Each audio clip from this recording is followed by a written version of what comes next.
Cuando leemos una historia complicada, podemos perdernos en los detalles. Sin embargo, una manera de evitar este problema es identificar las partes más importantes de la historia y examinarlas una y otra vez. Manteniendo los elementos principales de la historia, podremos ver cómo los detalles van encajando.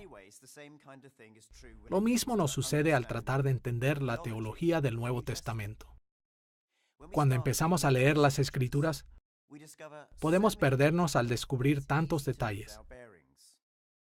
Por eso, debemos identificar cuidadosamente las ideas principales del Nuevo Testamento y examinarlas una y otra vez.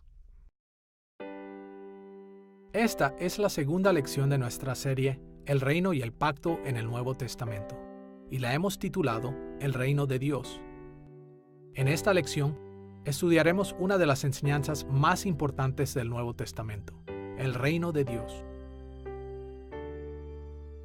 El tema del Reino de Dios es tan importante en el Nuevo Testamento que si entendemos correctamente la teología del Nuevo Testamento, veremos que esta es realmente la teología del reino. En otras palabras, todo lo que escribieron los autores del Nuevo Testamento estuvo dedicado en cierta medida a explicar y promover el reino de Dios. Exploraremos lo prominente que es el reino de Dios en la teología del Nuevo Testamento desde dos perspectivas.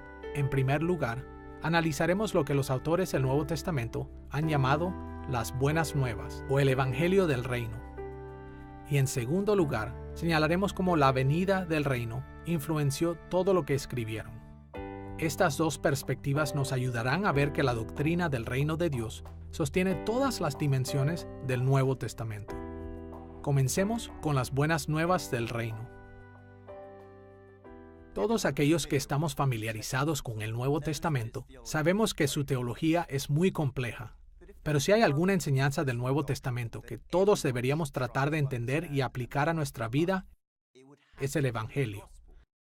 De hecho, sabemos que si no entendemos las buenas nuevas de Cristo, nuestra capacidad de entender cualquier faceta de la teología del Nuevo Testamento se vería fuertemente limitada. Esto plantea una serie de preguntas. ¿Por qué es tan crucial el Evangelio o las buenas nuevas en la teología del Nuevo Testamento? ¿Por qué el Evangelio es obviamente más que solamente una más de las doctrinas del Nuevo Testamento? Como veremos a continuación, el Evangelio es muy importante en la teología del Nuevo Testamento, ya que reside en su conexión con la amplia enseñanza acerca del reino de Dios. Y esta doctrina de las buenas nuevas del reino de Dios le da forma a todas las dimensiones de la teología del Nuevo Testamento. Veremos las buenas nuevas del reino en 3 pasos. Primero, consideraremos su significado. Segundo, exploraremos el concepto básico del reino de Dios. Y tercero, seguiremos el desarrollo que ha tenido el significado del Evangelio en la historia bíblica. Comencemos con el significado de las buenas nuevas del reino de Dios. El Evangelio del Reino es una manera en la que el Rey, el Señor, nos declara las buenas nuevas. Particularmente son el anuncio de que ha llegado el Rey de acuerdo a las declaraciones que hace el Nuevo Testamento acerca de Jesús. Pero no solo el Rey ha llegado, sino que también el señorío, la realeza de Jesús ha sido declarada sobre la base de que su muerte y su resurrección han confirmado su reinado. Así que, en cierto sentido, las buenas nuevas son una declaración de que algo ya sucedió. Tienen implicaciones sobre la manera en la que vivimos. Sin embargo, la buena noticia es que Jesús ya vino.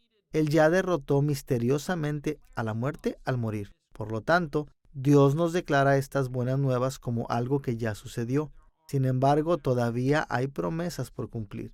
Y estas promesas tienen implicaciones para la eternidad basadas en el Evangelio. En Lucas capítulo 4, versículo 43, Jesús resumió el propósito de su ministerio de la siguiente manera: es preciso que anuncie las buenas nuevas del reino de Dios.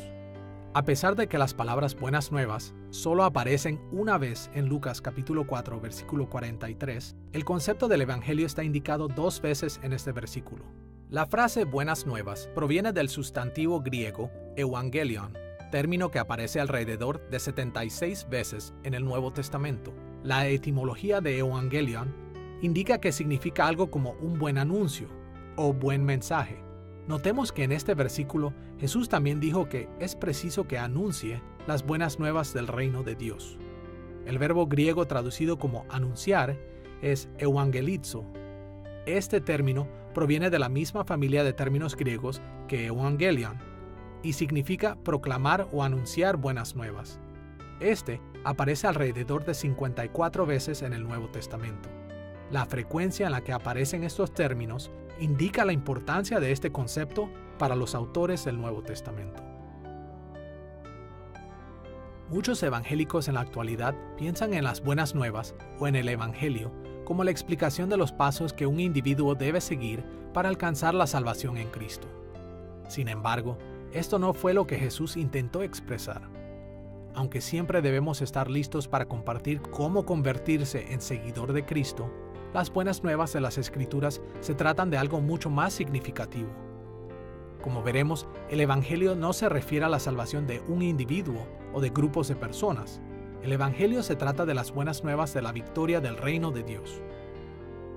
Para entender esto, tenemos que darnos cuenta de que los autores del Nuevo Testamento tomaron la expresión anunciar las buenas nuevas de la Septuaginta, la traducción griega del Antiguo Testamento. La Septuaginta utiliza el mismo verbo que ya mencionamos, evangelizo, unas 20 veces. Esta palabra fue traducida del verbo hebreo bazar, que significa traer o anunciar buenas noticias.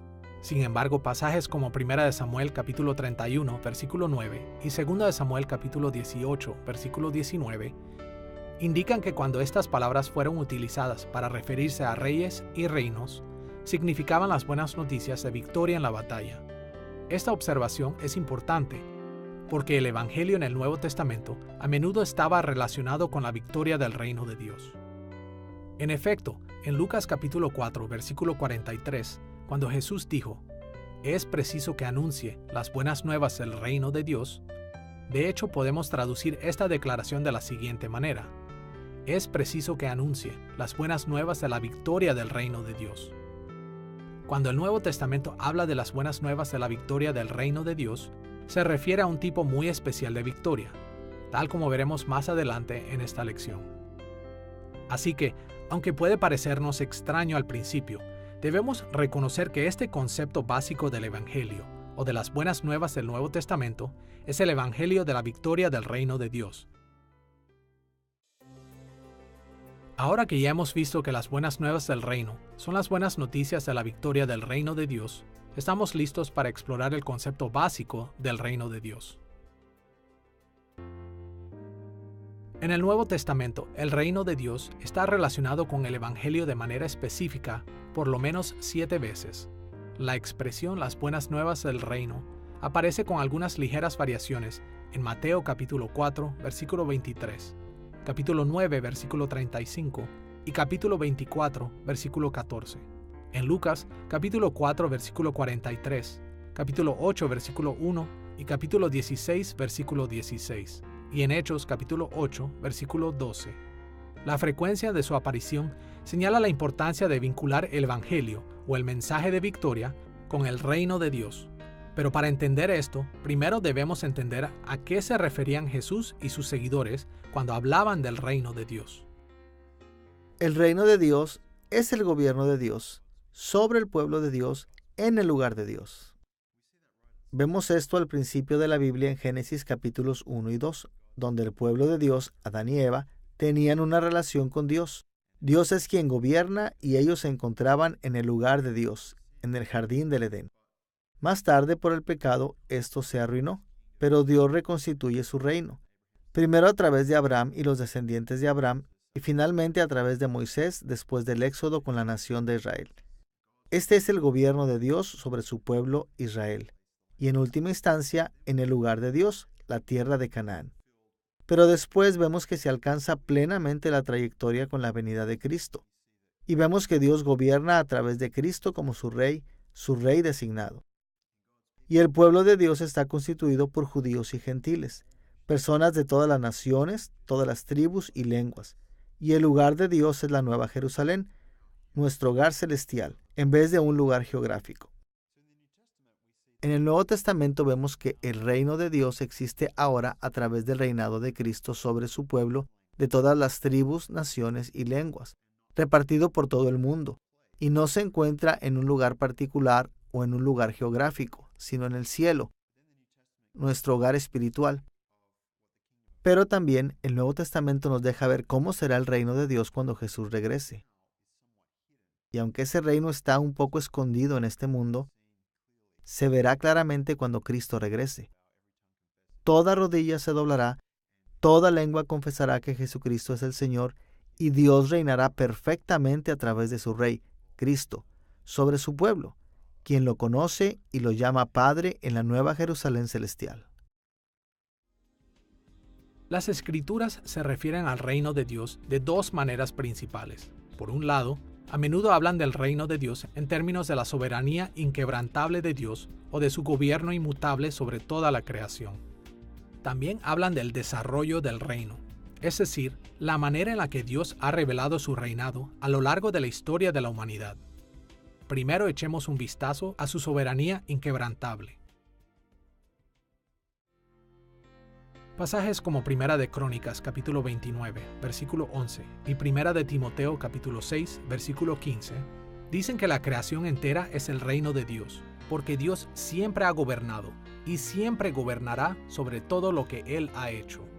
Tenemos que tener en cuenta que las Escrituras dicen que la soberanía de Dios ha sido llevada a cabo en dos niveles, en el cielo y en la tierra. Cuando se refieren al cielo, las Escrituras hablan del reinado de Dios en pasajes como Primera de Reyes, capítulo 8, versículo 27.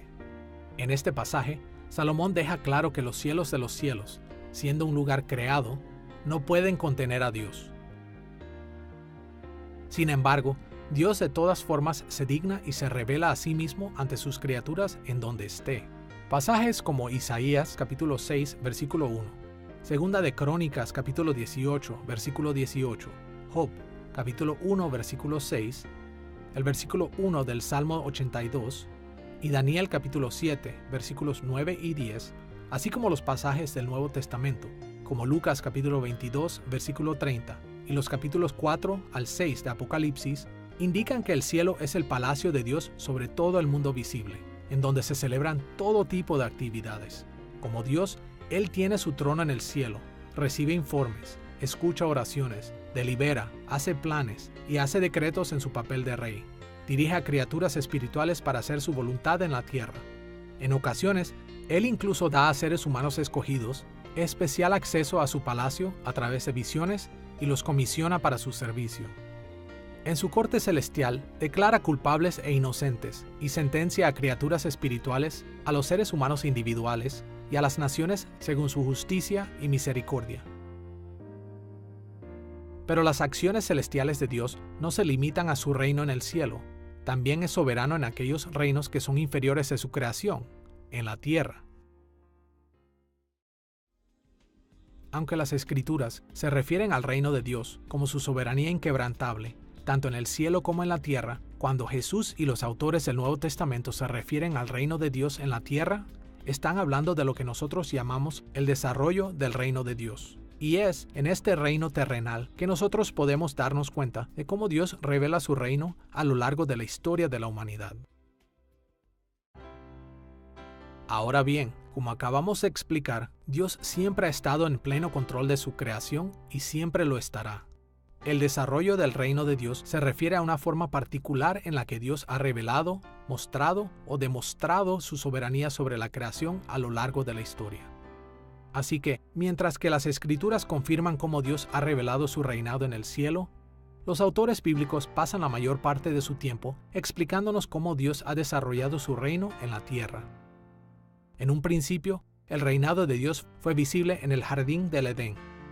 Él puso a los primeros seres humanos en ese jardín sagrado y les encomendó extender su reino visible por todo el mundo. Su deber era llenar y someter a la tierra como imágenes de la realeza de Dios y de sacerdotes de Dios. Pero Satanás condujo a Adán y a Eva a un grave retroceso para el reino. En respuesta, Dios maldijo a su creación e hizo más difícil la tarea de la humanidad.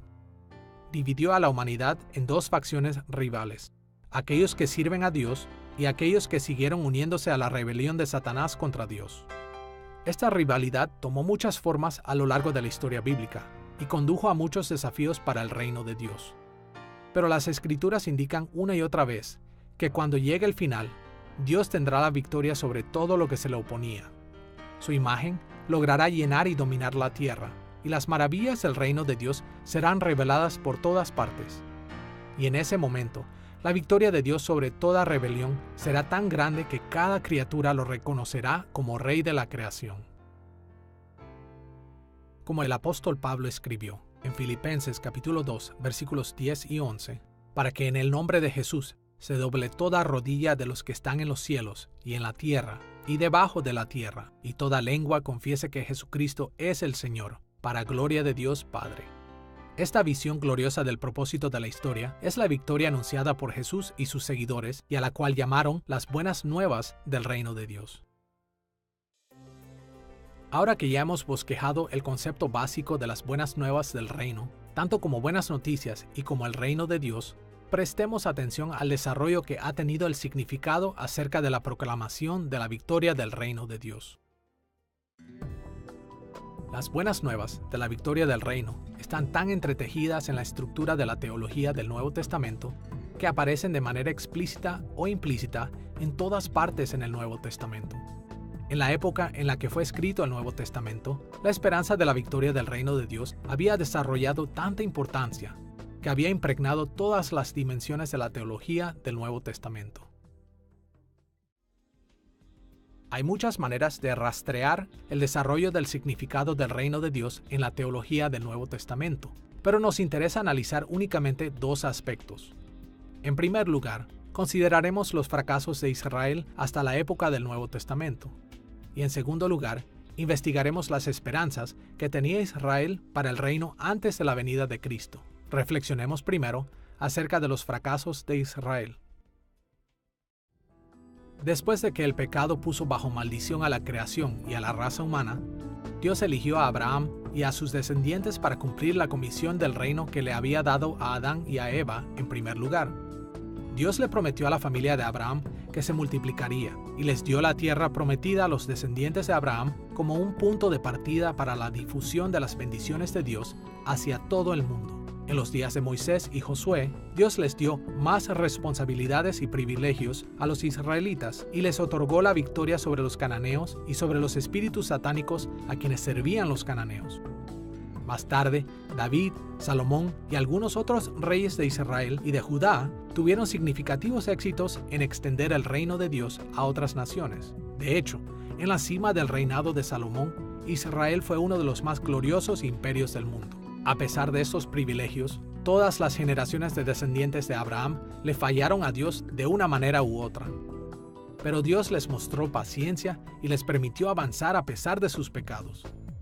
Lamentablemente, una vez que el pueblo de Dios se convirtió en un reino en sí mismo, con una dinastía real y un templo en la ciudad capital, los fracasos de Israel llegaron a ser tan flagrantes que Dios derramó su juicio contra ellos. Llamó a los malvados imperios de Asiria y Babilonia para conquistar a Israel en la guerra. Estas severas derrotas finalmente eliminaron a la casa de David, destruyeron el templo, destruyeron Jerusalén y enviaron al exilio a la mayoría de los israelitas. La tierra prometida quedó en ruinas, y al final del Antiguo Testamento, los logros del reino de Dios parecían haber desaparecido. Para la época del Nuevo Testamento, el reino de Dios en Israel había sufrido bajo la tiranía de naciones gentiles y sus falsos dioses satánicos por más de 500 años. Desafortunadamente, los cristianos modernos estamos tan alejados de estas experiencias que la mayoría de nosotros no sabemos el impacto que ha tenido la derrota del reino de Dios en el Antiguo Testamento en la teología del Nuevo Testamento. El sometimiento de Israel a las naciones gentiles estuvo presente en las mentes de los judíos del primer siglo, incluyendo a los seguidores de Jesús.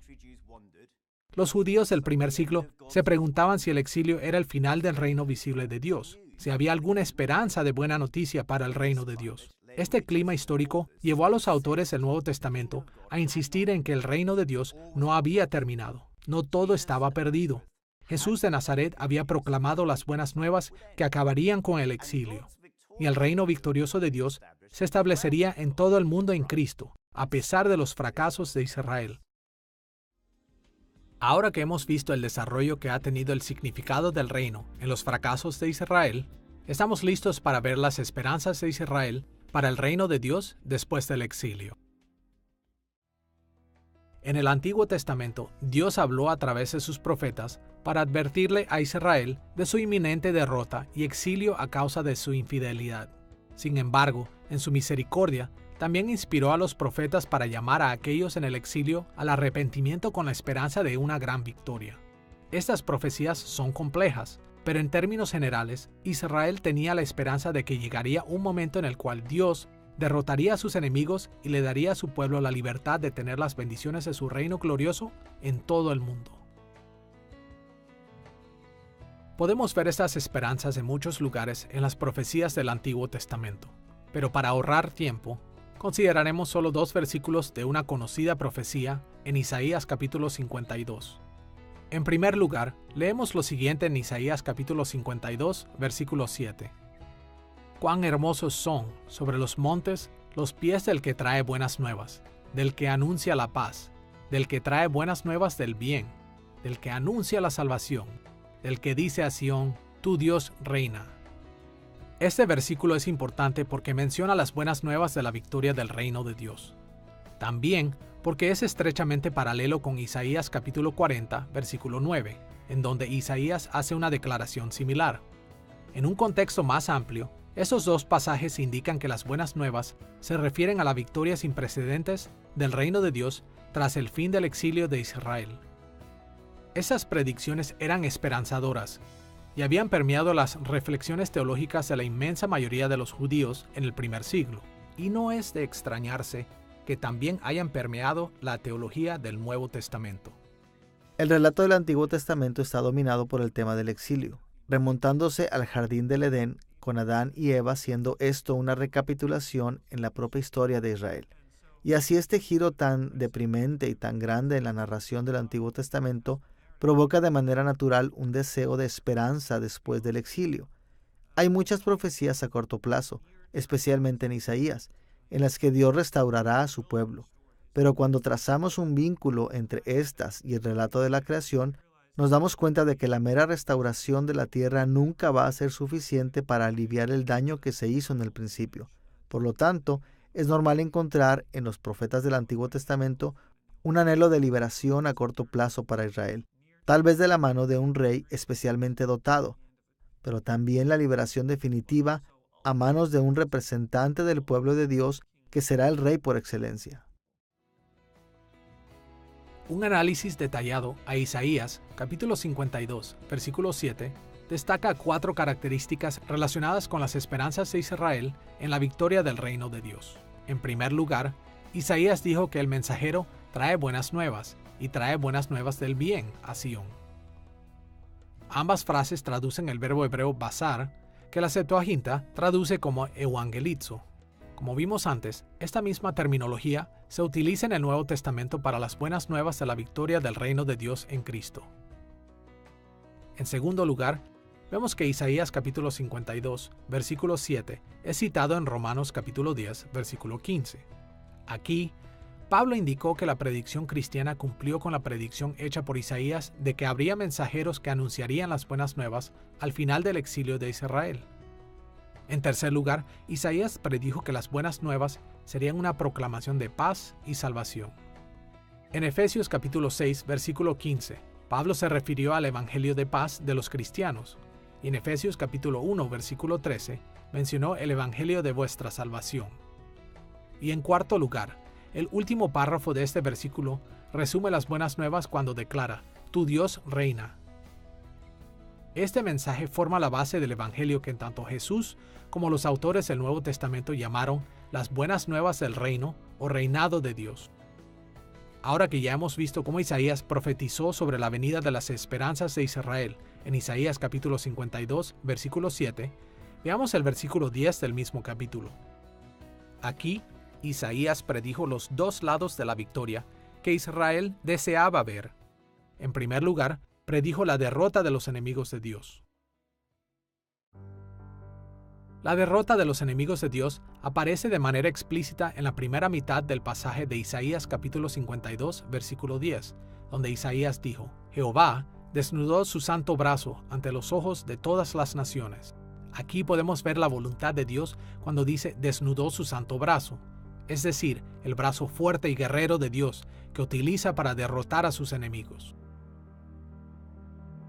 Claro que todos los que estamos familiarizados con el Antiguo Testamento sabemos que Dios derrotó muchas veces a sus enemigos. Así que, ¿qué fue lo que hizo que esta predicción sobre la victoria de Dios fuera tan especial? En este versículo, Isaías predijo que Dios podría derrotar a sus enemigos ante los ojos de todas las naciones. En otras palabras, Isaías predijo que después del exilio de Israel, Dios derrotará completamente a todos sus enemigos en todas partes. Él los debilitará, los sacará de la tierra y los enviará al juicio eterno. En segundo lugar, la última parte de Isaías capítulo 52, versículo 10, nos habla de que la victoria de Dios también resultará en la liberación del pueblo de Dios para recibir las bendiciones de su reino. Escuchemos esta parte de Isaías capítulo 52, versículo 10. Y todos los confines de la tierra verán la salvación del Dios nuestro. Sabemos que Dios liberó a su pueblo en varias ocasiones en el Antiguo Testamento. Sin embargo, en la predicción de Isaías se hace claro que esta liberación será vista por todos los confines de la tierra. La derrota de los enemigos de Dios será universal. La liberación de su pueblo será final y a nivel mundial. Al final, Dios enviará a su pueblo a su reino de gozo, amor, justicia, paz, prosperidad y deleite infinito en su gloriosa presencia. Analizaremos más de cerca estos dos aspectos de la victoria de Dios más tarde en nuestra lección, pero como estos versículos ilustran, las profecías del reino venidero se pueden observar a lo largo del Antiguo Testamento. Desafortunadamente, por más de 2000 años, la teología cristiana tradicional ha pasado por alto la prominencia del reino en el Nuevo Testamento. En diferentes momentos de la historia de la Iglesia, los cristianos nos hemos enfocado en una variedad de perspectivas teológicas en respuesta a diversas preguntas. Pero siempre debemos recordar que cuando el Nuevo Testamento fue escrito, la derrota del reino de Dios pesó mucho sobre los seguidores de Jesús. Nada era más importante para ellos que su creencia de que el reino de Dios alcanzaría la gran victoria en Jesús. Y por esta razón, la teología del Nuevo Testamento se proyecta en el marco de las buenas nuevas del reino de Dios. Hasta ahora, en esta lección sobre el reino de Dios, hemos presentado el importantísimo tema de las buenas nuevas del reino en la teología del Nuevo Testamento. Ahora debemos volver a nuestro segundo tema principal, cómo la venida del reino moldeó la teología del Nuevo Testamento. Todos hemos experimentado esos momentos en los que creíamos que ciertas cosas estaban a punto de suceder.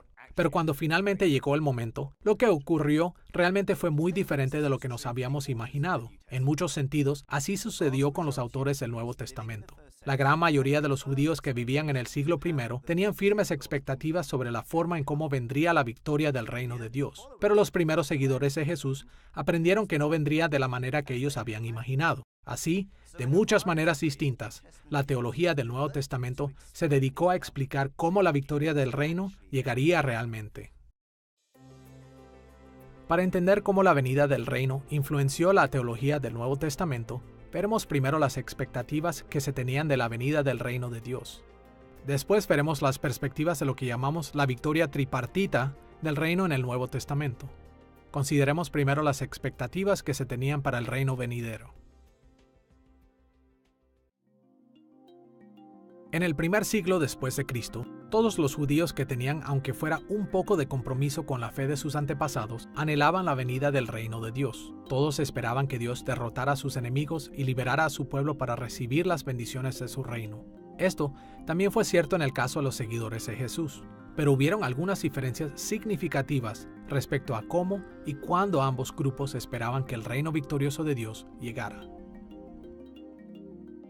Por un lado, cuando los rabinos y otros líderes de Israel enseñaron sobre la venida de la victoria final del reino de Dios, usaron términos comunes del Antiguo Testamento, como los últimos días y el día del Señor, pero también hablaron de dos grandes épocas de la historia.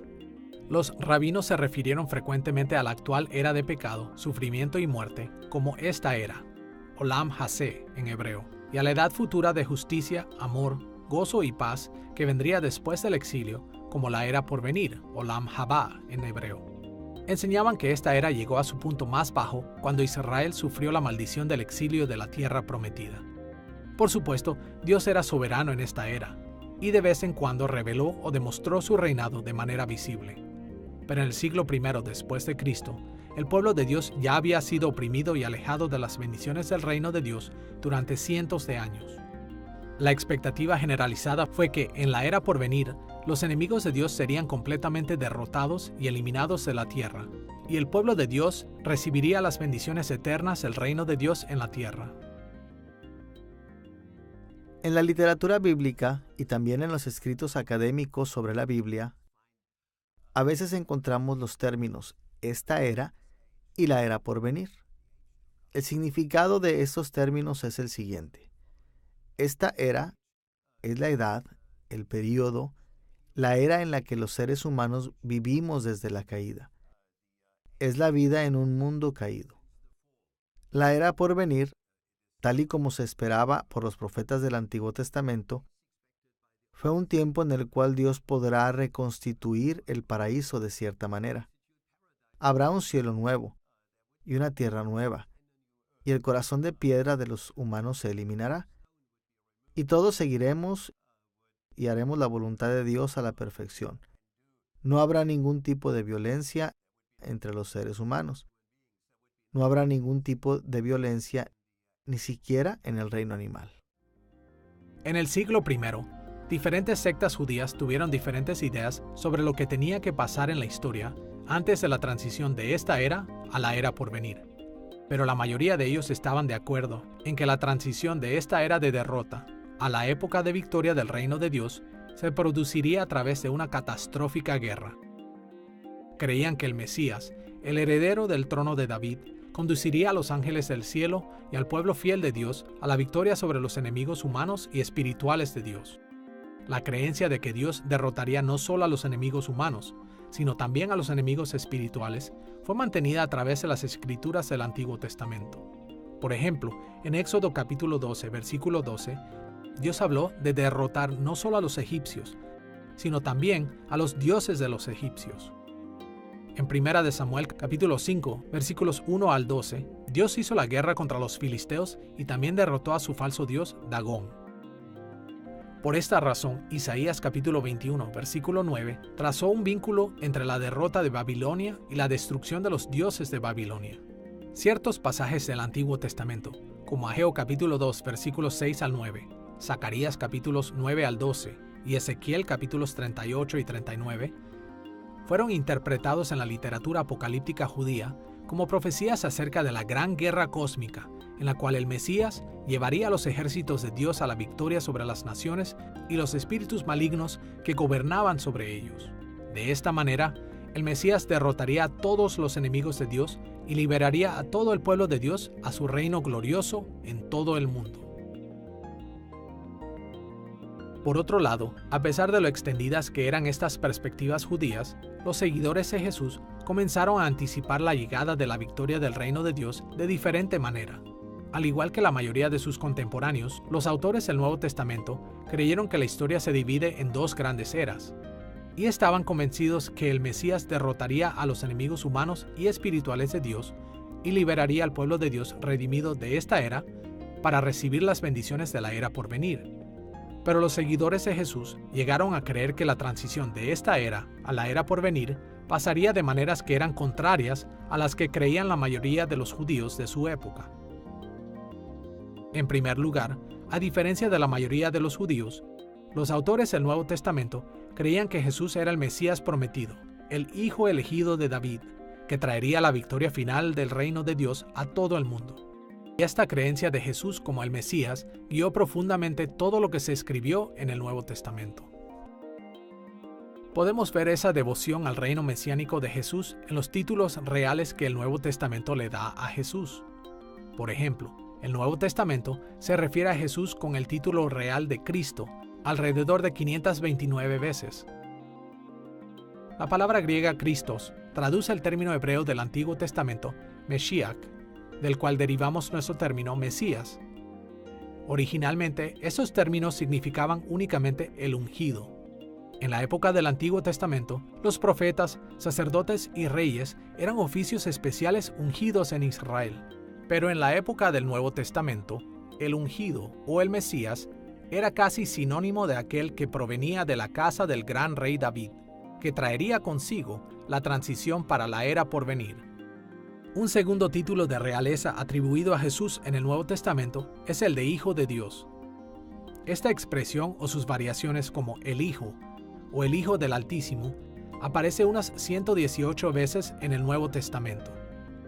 Esta terminología indica que Jesús era el rey legítimo de Israel. Escuchemos a Juan capítulo 1 versículo 49, en donde Natanael le dijo a Jesús: «Tú eres el Hijo de Dios, tú eres el Rey de Israel». Y como dijo Pedro en Mateo capítulo 16 versículo 16, cuando confesó su fe en Jesús: «Tú eres el Cristo, el Hijo del Dios viviente». Esta expresión se parece a la tercera designación de la realeza de Jesús, cuando es llamado Hijo de David. Vemos esto en los evangelios de Mateo, Marcos y Lucas, por lo menos 20 veces cuando se refieren a Jesús como el heredero legítimo del trono de David, ordenado por Dios. Por ejemplo, en Lucas capítulo 1, versículo 32 y 33, el ángel Gabriel le dijo a María en la Anunciación: «Jesús será grande y será llamado Hijo del Altísimo, y el Señor Dios le dará el trono de David su padre, y reinará sobre la casa de Jacob para siempre, y su reino no tendrá fin». Aquí, Gabriel se refirió a Jesús con el título de realeza de Hijo del Altísimo. Luego le explicó que Jesús se sentaría en el trono de David su padre. Lucas registró que Jesús reinará para siempre y su reino no tendrá fin. Como el Hijo del Altísimo, Jesús es el único que dará lugar a la interminable victoria final del reino de Dios. Todos estos pasajes apuntan a una enseñanza fundamental en la teología del Nuevo Testamento. Jesús es el Mesías que traerá el reino de Dios a la tierra en toda su plenitud. En segundo lugar, los primeros seguidores de Jesús creían que Él traería la transición de esta era a la era por venir en formas inesperadas para ellos. Escuchemos la manera en la que Jesús reveló este cambio de expectativas para el reino de Dios en Mateo capítulo 13, versículos 31 y 32. Les presentó otra parábola a la multitud diciendo: «El reino de los cielos es semejante al grano de mostaza que un hombre tomó y sembró en su campo. Esta es la más pequeña de todas las semillas, pero cuando crece es la más grande de las hortalizas y se convierte en árbol, de modo que vienen las aves del cielo y hacen nidos en sus ramas». En esta parábola, Jesús enseñó que el reino victorioso de Dios comenzaría como algo pequeño, semejante al grano de mostaza. Crece por un periodo de tiempo y luego llega a su culminación final.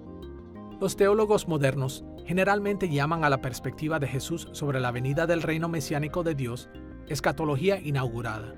Esta frase se refiere a la idea de que la obra del Mesías ya se ha manifestado en la tierra, pero la victoria final está aún por venir. También dicen sobre esta frase que es el ya, pero todavía no. En otras palabras, la victoria del reino de Dios ha llegado ya, pero todavía no en su plenitud. Esta perspectiva de la victoria del reino venidero de Dios ofrece innumerables revelaciones sobre la teología del Nuevo Testamento. Una de las preguntas relacionadas con el reino de Dios cuando Jesús lo anuncia es: ¿ha llegado ya en palabras y hechos o sigue siendo una entidad futura? Los estudiosos hablan del reino inaugurado de Dios. Inaugurado significa que es tanto presente como futuro. Jesús anuncia el reino que está llegando a través de sus palabras y obras, especialmente a través de su muerte en la cruz y su resurrección. El reino ha sido inaugurado, pero aún no ha sido consumado. Cuando se consuma totalmente, llegará totalmente a la tierra. Recibiremos nuestros cuerpos glorificados y entraremos en una relación eterna con Dios. Actualmente vivimos entre los tiempos de la inauguración del reino y su consumación. Todavía vivimos en este cuerpo, vivimos en este mundo caído. Pero el reino ya ha llegado porque Cristo ya está reinando a la diestra del Padre y en nuestros corazones. Y así el reino ya ha llegado, es ya, pero está todavía en el futuro, todavía no también. En términos generales, nos ayuda mucho ver la venida del reino desde la perspectiva del Nuevo Testamento, es decir, como una victoria tripartita.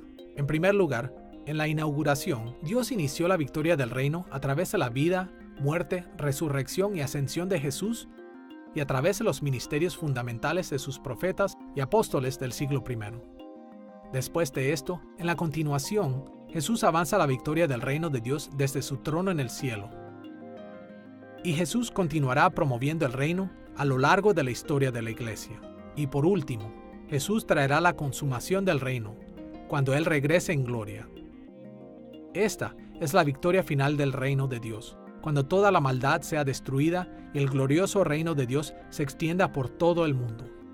Los autores del Nuevo Testamento se dedicaron a explicar diversas clases de asuntos teológicos, y en gran medida lo hicieron en términos de estas tres etapas de la obra mesiánica de Jesús.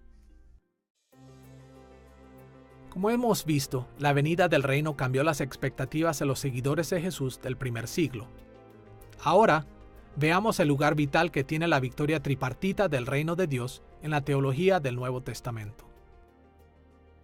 El hecho de que la victoria del reino de Dios viene en la inauguración, continuación y consumación a través de la obra mesiánica de Jesús ha inspirado toda clase de preguntas en la iglesia primitiva. ¿Qué había logrado Jesús? ¿Qué lograría en la historia de la iglesia? ¿Qué hará cuando regrese?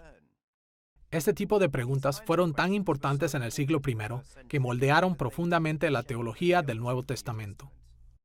Los autores del Nuevo Testamento reflexionaron sobre el hecho de que la derrota de los enemigos de Dios y la liberación del pueblo de Dios habían comenzado en la primera venida de Cristo.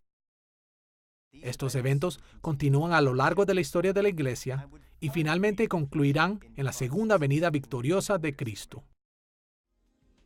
Ahora señalaremos algunas maneras en las que esta victoria tripartita formaron la teología del Nuevo Testamento, y para examinar esta victoria nos enfocaremos en dos direcciones. En primer lugar, observamos cómo el Nuevo Testamento explica la derrota de los enemigos de Dios en las tres etapas del reino. En segundo lugar, analizaremos las enseñanzas del Nuevo Testamento sobre la liberación del pueblo de Dios también en tres etapas. Veamos primero la derrota de los enemigos de Dios. Los judíos incrédulos sostenían que el Mesías derrotaría a los enemigos humanos y espirituales de Dios. Los autores del Nuevo Testamento también creían lo mismo, pero también entendían que Jesús lo haría de una manera que sería apropiada para cada una de las etapas de su reino. La teología del Nuevo Testamento enfatiza que la estrategia de Jesús en la inauguración del reino fue doble. Por un lado, ejerció el juicio de Dios sobre los enemigos espirituales de Dios. A lo largo de su ministerio, Jesús le quitó el poder a los espíritus malignos, echándolos fuera de sus posiciones de poder. Pero por otro lado, extendió la misericordia de Dios a los enemigos humanos de Dios. Sin duda alguna, la misericordia de Cristo hacia la gente les trajo muchas bendiciones, pero también amplió la derrota de los espíritus malignos al quitarles sus sirvientes humanos. En Mateo capítulo 12, versículos 28 y 29, Jesús explica esta estrategia cuando dice: «Pero si yo, por el Espíritu de Dios, echo fuera a los demonios, ciertamente ha llegado a vosotros el reino de Dios. ¿Cómo puede alguno entrar a la casa del hombre fuerte y saquear sus bienes si primero no le ata? Y entonces podrá saquear su casa». Jesús vino y confinó a los demonios, o ata al hombre fuerte, con el fin de saquear su casa. En otras palabras, Jesús sacó a los demonios y liberó a aquellos que estaban bajo el control de los demonios. También podemos ver esta doble estrategia en pasajes como Juan capítulo 12, versículos 31 y 32, en donde Jesús dijo: «Ahora es el juicio de este mundo. Ahora el príncipe de este mundo será echado fuera. Y yo, si fuere levantado de la tierra, a todos atraeré a mí mismo». Una vez más, en la inauguración del reino, Jesús ataca directamente a los malos espíritus, o el príncipe de este mundo, Satanás. Lo sacó y le quitó su poder. Pero junto con esta agresión contra Satanás, Jesús ofreció salvación para la humanidad. A veces la gente se pregunta, ¿cómo puede ser esta perspectiva de Christus Victor, el Cristo victorioso, consistente con la idea de Cristo como aquel que murió por nuestros pecados, es decir, la idea de una expiación sustitutiva? En el Evangelio de Juan, la tercera vez que Jesús habla del Hijo del Hombre, dice que es como la serpiente que fue levantada en el desierto, en Juan capítulo 12. Él relaciona ese levantamiento específicamente con la declaración, ahora el príncipe de este mundo será echado fuera. Así, Jesús toma el lugar de la serpiente maldita. Va hasta la muerte para destruir a la muerte desde dentro. Así pues, su primer acto como Christus Victor es destruir a la muerte desde dentro al ser levantado en la cruz. La derrota de los enemigos espirituales de Dios fue tan importante para la obra inaugural de Cristo, que en pasajes como Hebreos capítulo 2, versículos 14 y 15, los autores del Nuevo Testamento escribieron acerca de la muerte expiatoria de Cristo en la cruz en términos de esta misma estrategia doble. Dejaron claro que, a través de su muerte, Jesús quebrantó el poder que Satanás tenía sobre los seres humanos, y al expiar los pecados de la humanidad, Jesús liberó a la gente que había sido esclava del pecado y la muerte. Estas ideas aparecen claramente en Colosenses capítulo 2, versículo 15, donde el apóstol Pablo escribió: y despojando a los principados y a las potestades, Cristo los exhibió públicamente, triunfando sobre ellos en la cruz. Los principados y potestades demoníacas perdieron su posición de prominencia cuando Jesús liberó a su pueblo del dominio del pecado al morir en la cruz. En este sentido, no debería sorprendernos que en Efesios capítulo 4, versículo 8, la resurrección y ascensión de Cristo es escrita como un saqueo a Satanás de sus sirvientes humanos. Subiendo a lo alto, llevó cautiva la cautividad y dio dones a los hombres. Como este pasaje indica, cuando los hombres y las mujeres tienen fe en Cristo, es como si Cristo saqueara a dichos hombres y mujeres del reino de Satanás. Esta estrategia para derrotar a los opositores espirituales de Dios también aparece en la obra inaugural de los apóstoles de Cristo en el libro de Hechos. Siguiendo el ejemplo de Jesús, los apóstoles expulsaban demonios repetidamente cuando predicaban el evangelio en naciones gentiles y desposeían a Satanás de muchos de sus sirvientes humanos.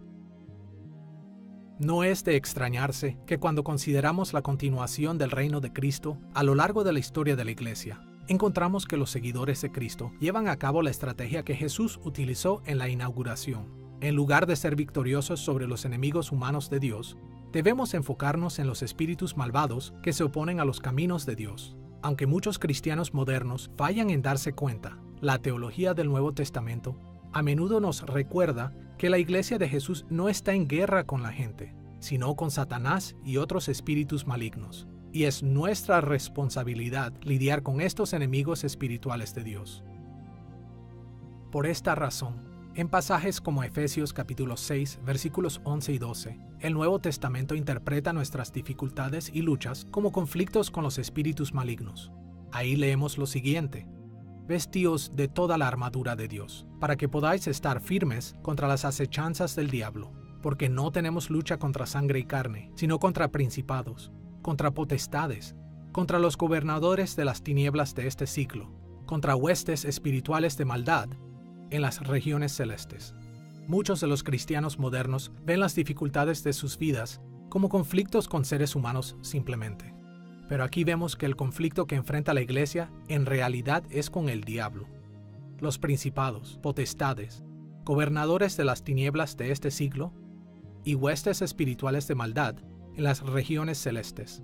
Y poniéndonos toda la armadura de Dios, somos capaces de quitarles el poder a estos seres espirituales que se oponen al reino de Dios. Este pasaje no está fuera de lo común en su énfasis en que la guerra espiritual ha sido una dimensión del reino de Cristo a lo largo de la historia cristiana. El constante conflicto que experimentamos con Satanás y otros espíritus malignos se encuentra también en varios otros pasajes, como Efesios capítulo 4, versículo 27, Primera de Timoteo, capítulo 3, versículo 7. Segunda de Timoteo, capítulo 2, versículo 26. Santiago, capítulo 4, versículo 7. Primera de Pedro, capítulo 5, versículo 8. Primera de Juan, capítulo 3, versículo 8. Y Judas, versículo 9.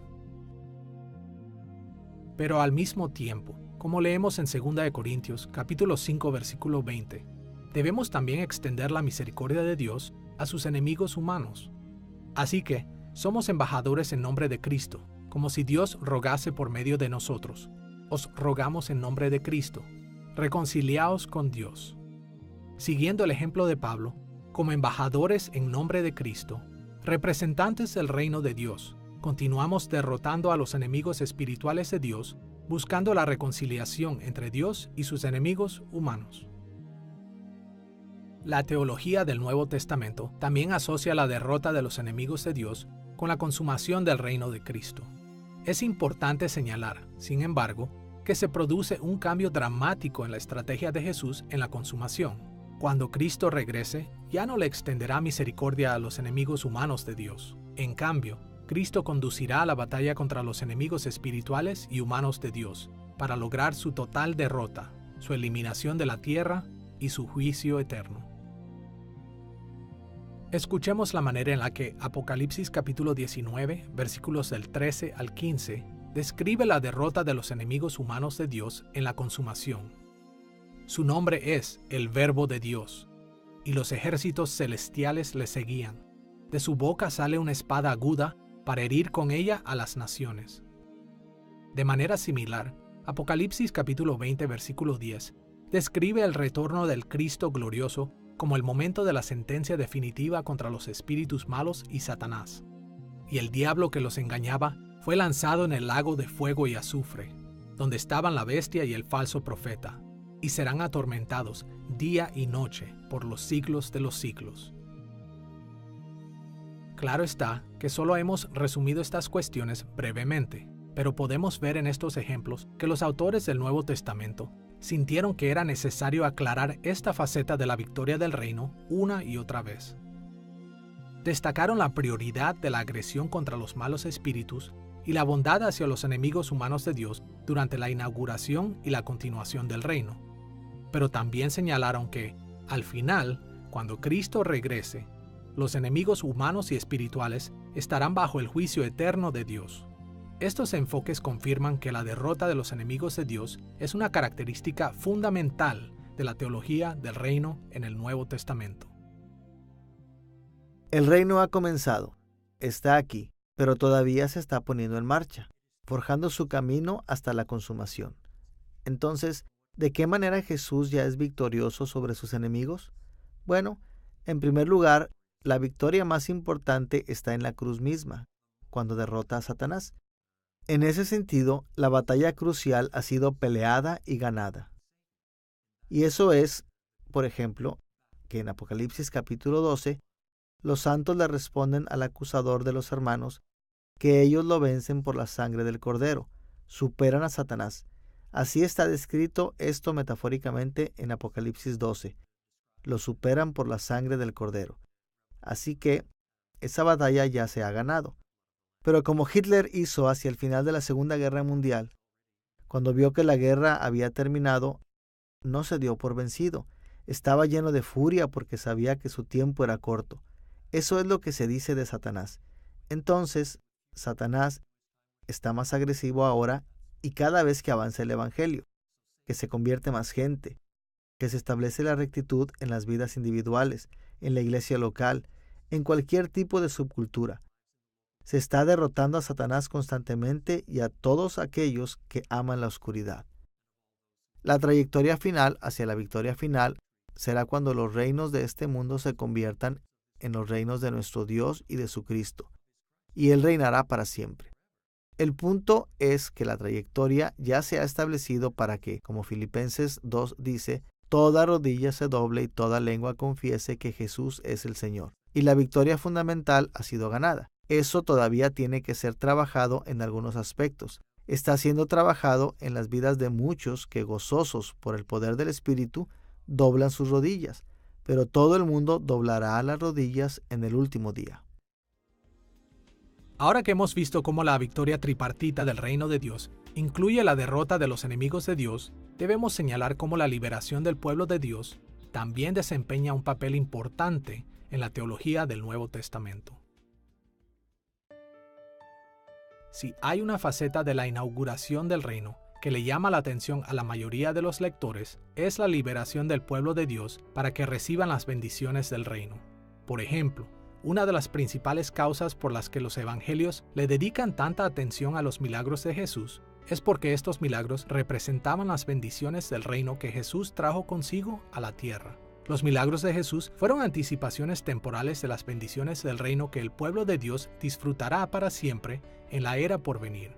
Más allá de esto, la atención que Jesús le ponía a la justicia social hacia los pobres, los necesitados y aquellos que sufren a manos de otros también representan importantes bendiciones del reino. Los milagros y la justicia social de Jesús y sus apóstoles y profetas fueron extraordinarias bendiciones, pero la mayor bendición en la inauguración del reino de Dios fue el regalo de la salvación eterna que Cristo dio a todos los que creyeron en Él. Por esta razón, en Colosenses capítulo 1, versículos 13 y 14, Pablo describe el recibir la salvación en Cristo como el ser liberado de un reino a otro. Nos ha librado de la potestad de las tinieblas y trasladado al reino de su amado Hijo, en quien tenemos redención por su sangre, el perdón de pecados. El tema de la liberación para recibir las bendiciones del reino también nos ayuda a entender por qué el Nuevo Testamento enfatiza tanto la obra del Espíritu Santo.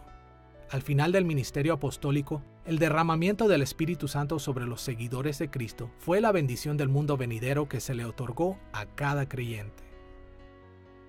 Como leemos en 2 Corintios capítulo 1, versículos 21 y 22, el que nos ungió es Dios, el cual también nos ha sellado y nos ha dado las arras del Espíritu en nuestros corazones. Este pasaje es estrechamente paralelo con Efesios capítulo 1, versículo 14. Ambos pasajes indican que el Espíritu Santo es Dios que nos ha sellado. Nos ha dado las arras del Espíritu en nuestros corazones. En otras palabras, el Espíritu Santo, el poder de Dios en nuestras vidas hoy en día, es la primera entrega de esa gran herencia que los seguidores de Cristo recibiremos cuando Cristo regrese en gloria. El Nuevo Testamento también aborda la liberación del pueblo de Dios durante la continuación del reino de Cristo. En la vida actual de la Iglesia, los autores del Nuevo Testamento alentaron a los seguidores de Cristo a recordar cómo Dios los había liberado para recibir las bendiciones de su reino. La teología del Nuevo Testamento enfatiza que Dios no solo nos salvó del juicio por nuestros pecados, sino que también le otorga el don del Espíritu Santo a su Iglesia. Por ejemplo, escuchemos en 1 Corintios, capítulo 4, versículo 20. Porque el reino de Dios no consiste en palabras, sino en poder. Aquí, como en muchos otros lugares, el poder que Pablo tenía en mente era el poder del Espíritu Santo. El Espíritu de Dios es esa maravillosa realidad que experimentamos día a día de las bendiciones de Dios para con su pueblo.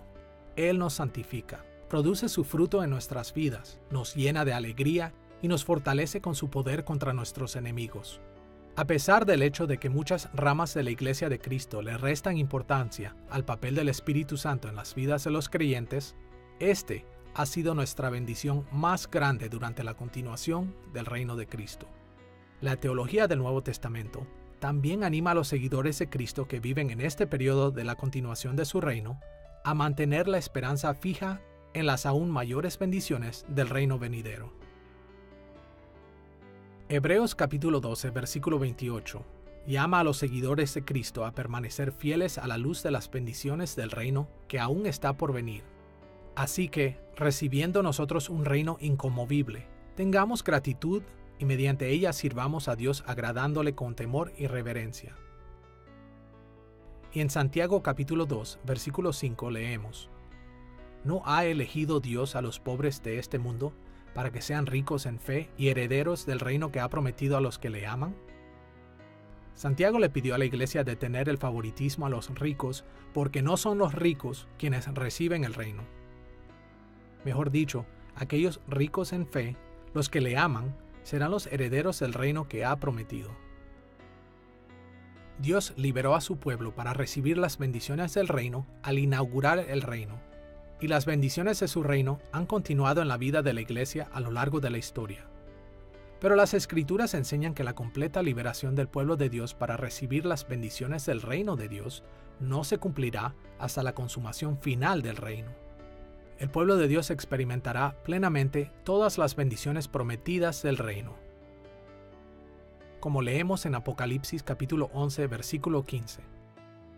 Los reinos del mundo han venido a ser de nuestro Señor y de su Cristo, y Él reinará por los siglos de los siglos. Cuando Cristo regrese, el reino del mundo será sustituido por completo por el reino victorioso de Dios. Y escuchemos Apocalipsis capítulo 5, versículos 9 y 10, donde las criaturas celestiales cantan alabando a Cristo. Digno eres de tomar el libro y de abrir sus sellos, porque tú fuiste inmolado, y con tu sangre nos has redimido para Dios, de todo linaje y lengua y pueblo y nación. Y nos has hecho para nuestro Dios reyes y sacerdotes, y reinaremos sobre la tierra. En la consumación, el pueblo de Dios será liberado para convertirse en reyes y sacerdotes, y reinaremos sobre la tierra. Cuando pensamos en el regreso de Jesús y su victoria final, no estamos pensando simplemente que Jesús va a abrumar a sus enemigos, sino que, como los franceses lo llamarían, force majeure, ejercer el poder de una manera cruda. En Apocalipsis se habla de una espada que sale de la boca de Jesús, y que seguramente es la espada de la palabra, la espada de la justicia. El juicio final se trata de exponer más que de otra cosa. E igualmente para los santos, particularmente en el contexto del Nuevo Testamento, la reivindicación es uno de los temas principales. Ellos han estado creyendo en Jesús y han puesto la otra mejilla, han amado a sus enemigos y han estado haciendo muchas otras cosas mientras el mundo ha dicho que esas son tonterías.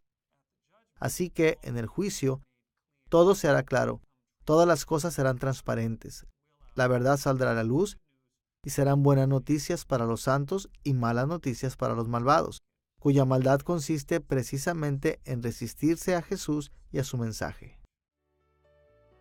Como podemos ver, los autores del Nuevo Testamento enfatizaron la derrota de los enemigos de Dios y la liberación de su pueblo para recibir las bendiciones del reino en cada etapa de la obra mesiánica de Jesús. Aunque estos elementos parecen estar desconectados al principio, se unen y se enfatizan en la teología del Nuevo Testamento porque representan un tema crucial: la llegada de la victoria del reino de Dios en Cristo. En esta lección, vimos la importancia del reino de Dios en la teología del Nuevo Testamento. Lejos de ser una enseñanza menor o marginal del Nuevo Testamento, el reino de Dios es el corazón de lo que enseñaron los autores del Nuevo Testamento. Hemos explorado cómo esto es verdad con las buenas nuevas del reino.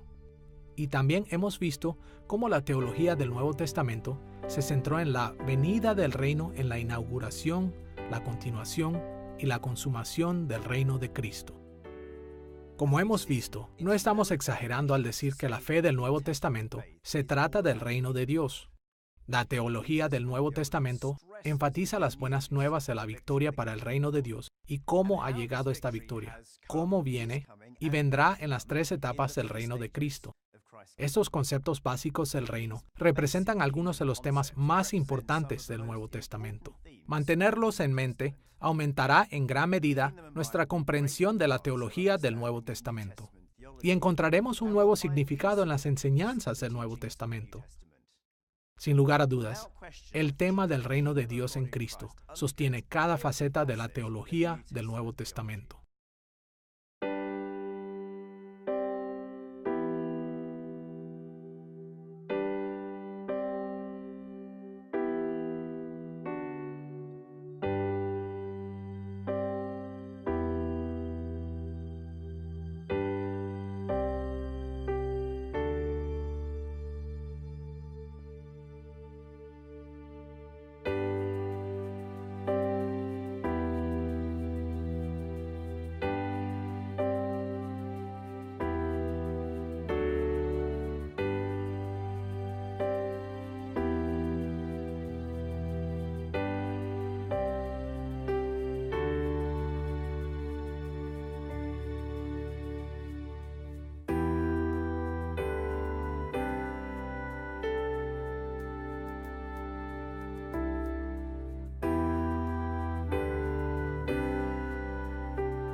Cuando leemos una historia complicada, podemos perdernos en los detalles.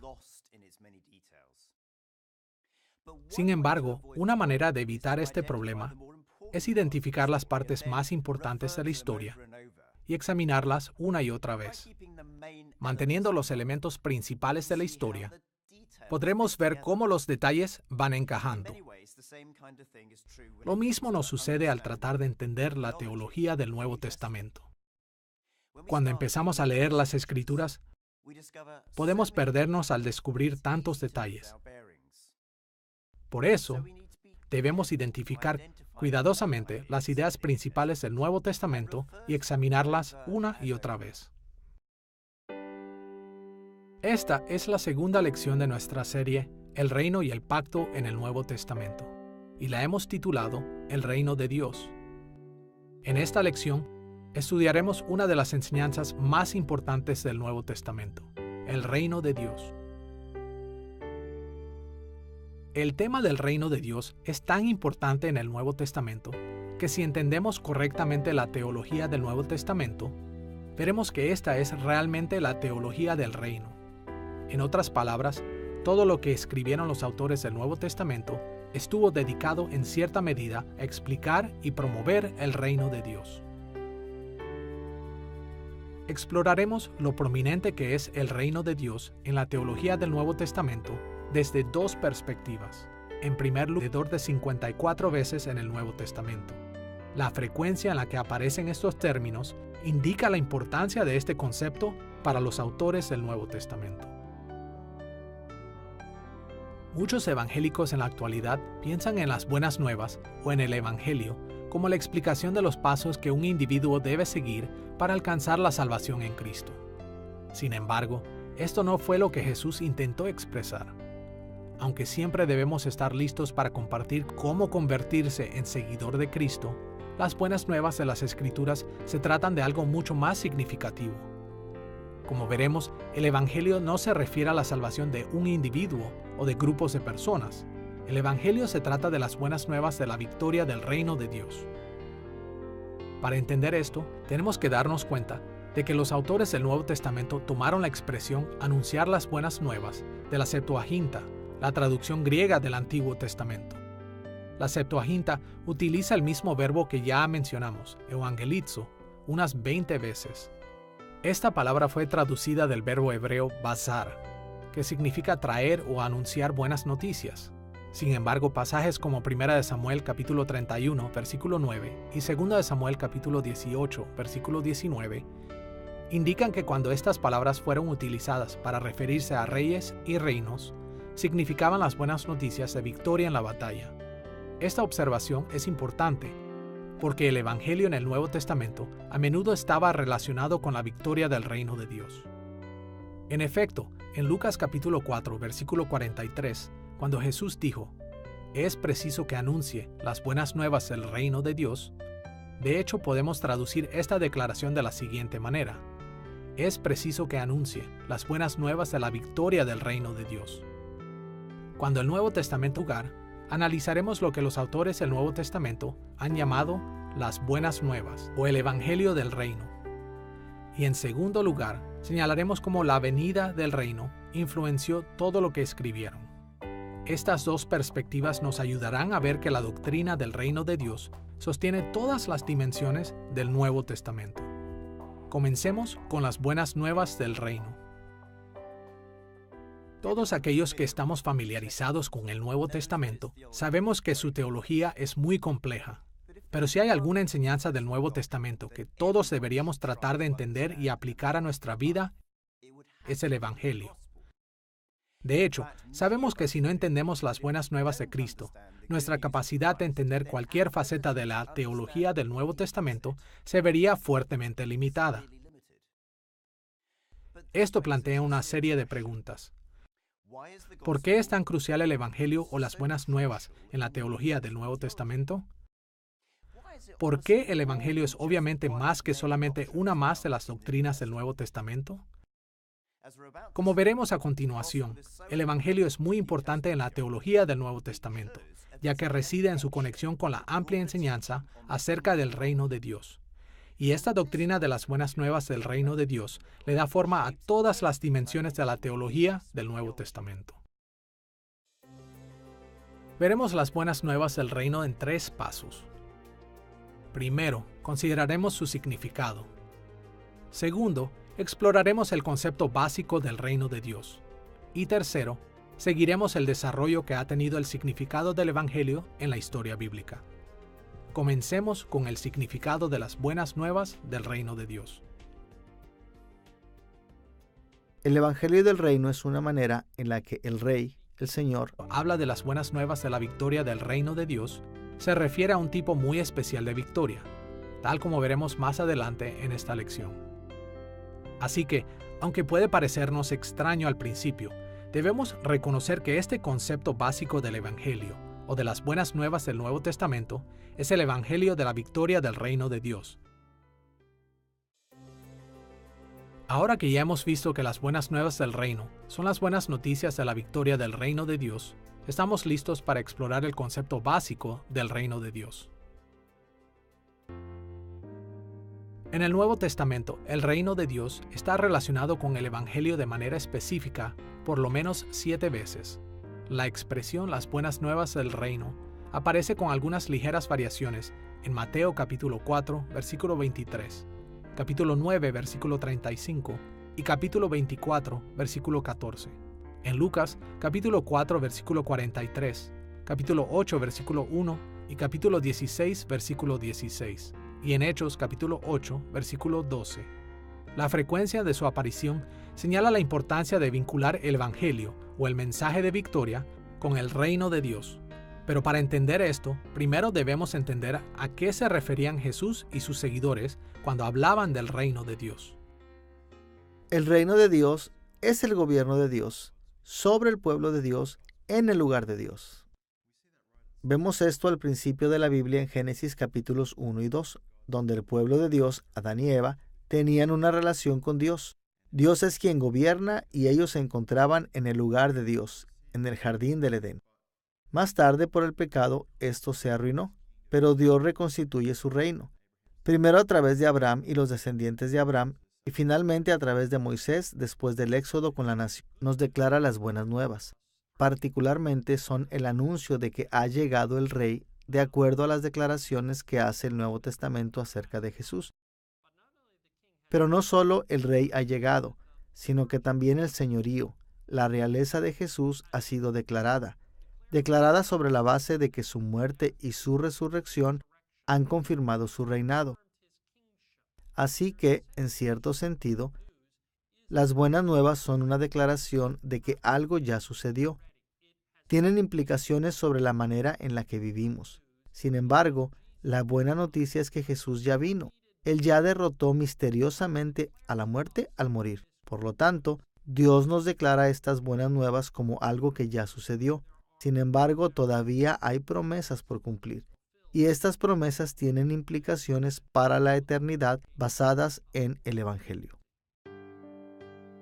En Lucas capítulo 4, versículo 43, Jesús resumió el propósito de su ministerio de la siguiente manera: es preciso que anuncie las buenas nuevas del reino de Dios.